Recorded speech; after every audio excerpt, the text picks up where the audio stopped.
And we're back, and this time I'm going to show you how to add grain to a photo in Photoshop. You'll find the image via description link below. I'm going to copy it, pressing Ctrl J, and I make the original invisible.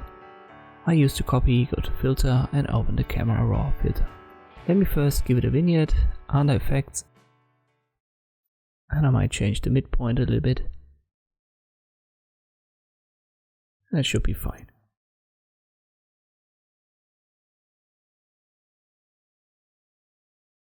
To add grain, we need the camera filter again, and we'll find that under effects once more, but this time it's in the top menu. So we add grain. I like to increase the amount, size and roughness fully, and then I go down to see the effect applied and how much I need of it.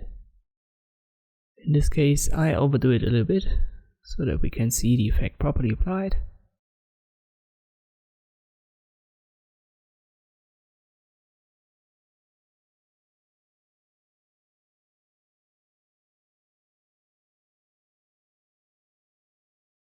But that should be fine. Just press OK. It takes some time to process depending on your CPU power, but this is it. Let me compare to the original and you can see the effect. Let me rename that to camera raw, and I'll show you two different ways to create grain. We need a new layer. I'll rename that and we'll use the add noise under filter to add grain, but at first we want to make it gray. Use a light gray color, the paint bucket tool, left click on your empty layer, and then change the blending mode to multiply. And now make sure that you've got this layer still selected, so the add noise, then go to filter, noise and add noise. Check preview and you can see the effect applied in real time. We want to have uniform and monochromatic is checked. Amount 15 to 20% should be fine in most cases. You can see that it also darkens the image a little bit, so you might want to play around with brightness and contrast afterwards, so create an adjustment layer for that.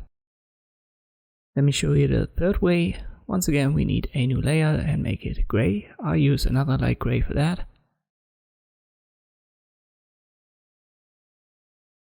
Paint bucket tool, left click and change the blending mode to multiply. And now we go to filter and use the filter gallery, and under artistic you'll have the film grain. Just use it, play around with the parameters. If you want to adjust it, press OK, and this is yet another way to create grain. You can adjust it once more with a adjustment layer, brightness and contrast, or you can use the opacity on the top right in your layer menu. I like to use the camera raw filter most of the time, but these are the main ways to create grain in Adobe Photoshop. Thank you for watching, and I'll see you next time.